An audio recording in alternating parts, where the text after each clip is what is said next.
A brief period ago, the United States Armed Forces initiated significant combat engagements in Iran. Yesterday evening, when the financial markets commenced trading, we witnessed extraordinary fluctuation in silver valuation. This morning, both gold and silver experienced massive declines. Therefore, what exactly is happening in the world? The most devastating day on Wall Street since the collapse of 1986. We're currently down 43%. This might be the most critical economic downturn in multiple decades. Safeguard your retirement with gold and silver individual retirement accounts. Discover more at sdbullion.com/IRA. I want to express my sincere gratitude for viewing. The initial thing I need to mention is that yes, there is a military conflict occurring in the Middle East region, but we will not be displaying any of that video content here on this platform. We will simply be concentrating on what's happening with the metals. That being the situation, naturally, our thoughts are extending to all of the courageous United States men and women who are engaged in combat. However, let's examine what's happening with silver. We've got silver futures right around $90 today. It's actually decreased substantially. But take a look at gold. Gold is up significantly, even though it did experience that enormous decline when the markets commenced, and I'm going to guide you through precisely what occurred. When the markets commenced yesterday evening, we observed both gold and silver gap upward. For a brief moment, they were climbing rapidly. In fact, silver reached as elevated as $97 per ounce. Gold up to $5,400, but it was momentary. Silver Trade posted on their social platform. Enormous fluctuation in silver trading activity. Never witnessed a chart resembling this. Silver gaps upward to 97, gaps downward to 93, gaps back upward to 95. So, yes, I would characterize this as extraordinary fluctuation. And I would anticipate more of this to materialize. Just as the markets were commencing in the United States, silver was pushed downward to below $90 per ounce. As I highlighted at the beginning of the video content, both gold and silver were experiencing downward pressure. So what is the explanation behind this? Well, the initial thing I need to highlight is that the United States dollar index is elevated for the day. Therefore, the dollar is gaining strength. Whenever the dollar is climbing, generally I would anticipate metals to be declining. Nevertheless, on the alternative side of things, when we examine the fear and greed measurement, you can observe it is in the fear classification, and appropriately so. There is a military conflict occurring in the Middle East region, and it appears like the conflict is not going to be concluding anytime soon. Therefore, we will observe how circumstances advance from here. Let's discuss what the metals are performing in China. As you understand, they've been setting the pace for price determination, particularly when it pertains to silver. However, examine this post. Physical gold trading at $6,329 per ounce in China.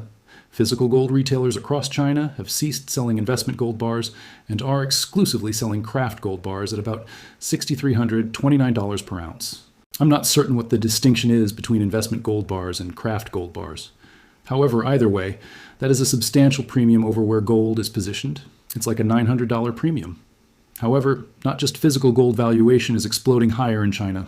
All gold mining equity securities hit the daily limit upward yesterday. I suppose major financial institutions are experiencing a purchasing rush with the accumulated gold. This is merely the beginning because China has 336 trillion yuan in savings accounts. March 2nd is going to be genuinely interesting.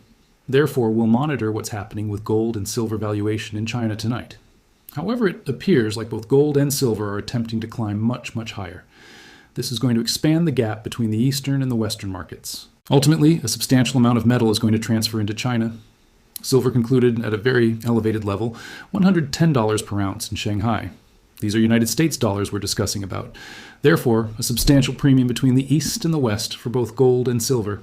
If you reside in America, perhaps this is the opportunity to purchase the decline, because I don't understand how long it's going to persist. Apparently, even JP Morgan is presenting the argument for $8,000 gold. However, why are they stating that gold could climb that elevated? This surprised me. JP Morgan Gold reaches $8,000. According to their calculations, private investors maintain a 3% gold allocation. If this were to climb to 4.6%, gold would reach $8,000. Now, contrast that to what others are recommending. Morgan Stanley considers a 20% gold allocation. Ray Dalio recommends a 5 to 15% gold allocation, and Bank of America sees 30% as reasonable. If allocations shift even partially toward those levels, just envision what will occur to the valuation of gold. I mean, 8,000 could be exceeded substantially. We could be examining 10, 15, maybe even 20,000 in the approaching years. Bank of America has revised their silver valuation projection for 2026. Michael Widmer, the bank's head of metals research, forecasts silver could achieve anywhere between $135 and $139 per ounce before the conclusion of the year. Can you envision if silver climbs that elevated? I mean, with everything happening, I definitely believe it's achievable.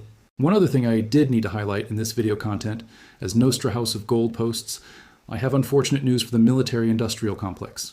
You require a substantial amount of silver to replenish all the missiles. Well, there's a worldwide multi-decade silver shortage. Therefore, with military conflict occurring, silver definitely is required. Numerous other industries still require silver right now. We are right in the middle of a 6-year supply shortage. Therefore, with the military conflict occurring, it has the capability to continue to deplete silver supplies. As I'm recording, I'm observing the sell-off continue in precious metals. Silver now decreased to $87.79. It's decreased $6.5, or almost 7%. Gold is pretty much unchanged right now. Therefore, the gold-silver ratio is shifting much higher. We do have a gold-silver ratio notification. At the moment, it is above 60. Therefore, this once again modifies my approach to incorporate purchasing silver. I believe now could be an advantageous time to purchase silver because of the decline. Naturally, we could observe silver continue to decline from here, particularly if we observe a substantial crash in the stock market. We could observe silver drop substantially out the gate. However, usually it does recover pretty rapidly. Let me highlight what occurred during the COVID pandemic. If I can just modify the chart here, you can observe silver was at $18. Then once COVID got initiated, silver went all the way down to $12, but then it climbed to about $30 per ounce in a very brief period of time. Therefore, I believe if we do observe a substantial correction, that's probably what we will observe, a very rapid turnaround. However, ultimately, I would simply state, anticipate to observe fluctuation in the metals like we observed yesterday evening, whether it's substantial moves upward or substantial moves downward. When it's moving downward, I would state that's the opportunity to purchase. That's when I prefer to purchase. When I observe the red, I think, okay, now's my opportunity to purchase because I can obtain it cheaper today than I could yesterday. Therefore, purchase the declines. Take advantage of those when you can. The other thing I would state is that I understand numerous people were anticipating both gold and silver to be elevated today pretty substantially because of the military conflict in Iran, but that's simply not the situation. We've got silver decreased. Gold is pretty unchanged. I mean, if gold could climb about $110, it could conclude at a new historical peak.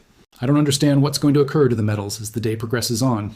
Maybe gold will climb, maybe it'll decline. Maybe silver will keep crashing, or it could recover from here. Time will reveal. Therefore, I'll produce some updated video content in the future. I'm going to be recording another one tomorrow. Probably some more as the week progresses on because I'm anticipating some substantial moves. I believe it's certainly achievable we could observe silver above $100 per ounce before the week is concluded. However, then, again, I simply don't understand what's going to occur. Therefore, I'm curious what your perspective is, though. Inform me down below in the comments area. I want to express my sincere appreciation for viewing, and I will encounter you all in my next one. Silver Dragons out.